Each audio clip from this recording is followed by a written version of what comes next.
کائنات میں کسی کو اپنی بات پر یقین دلانا ہو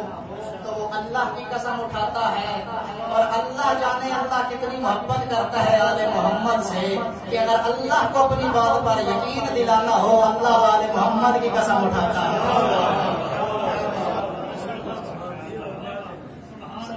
والشمس والضحاها، مجھے سورج کی قسم، مجھے سورج سے نکلنے والی روشنی کی قسم۔ اللہ نے قرآن میں 82 قسمیں کھائی ہیں، یہ میں پہلے بیان کر چکا ہوں کہ قسم اٹھائی جاتی ہے کسی کو اپنی بات پر یقین دلانے کے لیے۔ کتنے ہی وہ بدبخت تھے لوگ کہ جس کے سامنے اللہ کو بھی اپنی بات منوانے کے لیے قسمیں اٹھانی پڑی۔ ساری زندگی آل محمد بغیر قسموں اٹھائے اللہ کو منواتے رہے، اور اللہ دیکھو کتنا محبت کرتا ہے آل محمد سے کہ قرآن میں قسمیں اٹھا اٹھا کر آل محمد کو منوا رہا ہے۔ والشمس والضحاها، مجھے سورج کی قسم، مجھے سورج سے نکلنے والی روشنی کی قسم۔ والقمر اذا تلاها،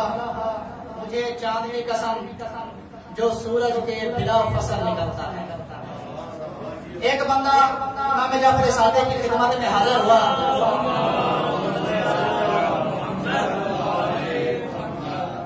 کہتا ہے کہ مولا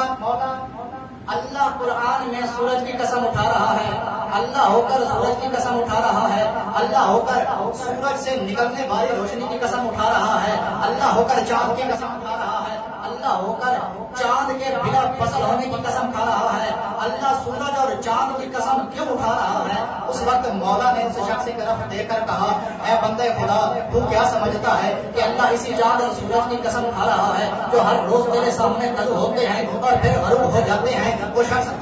شخص مولا کے آگے ہاتھ باندھ کر کہتا ہے کہ مولا جتنا میرا علم ہے اس کے مطابق تو مجھے یہی ہے کہ اللہ اسی سورج اور چاند کی قسم کھا رہا ہے۔ مولا نے کہا نہیں، اللہ اس سورج کی اور چاند کی قسم نہیں کھا رہا۔ پھر کہتا ہے آپ ہی مولا بتا دیجئے کہ اللہ کس چاند اور سورج کی قسم کھا رہا ہے؟ اس وقت مولا نے کہا جب عید کا دن تھا رسول خدا نے نیا لباس پہن کر زلفوں کو سنوار کر جب گھر سے نکلے، اس محب کو اپنا یہ محبوب اتنا پسند آیا کہ اس نے کہہ دیا والشمس والضحاها، اے محمد مجھے تیری قسم، اے محمد مجھے تیرے زلفوں سے نکلنے والی روشنی کی قسم۔ جب دوسری آیات نازل ہوئی والقمر اذا تلاها، جب محمد نے پیچھے مڑ کر دیکھا تو پیچھے علی آ رہے تھے۔ اللہ یہ کہنا چاہتا تھا اے محمد مجھے تیری بھی قسم ہے، اے محمد مجھے تیرے زلفوں سے نکلنے والی روشنی کی بھی قسم ہے، اے محمد مجھے علی کی بھی قسم ہے جو ہر وقت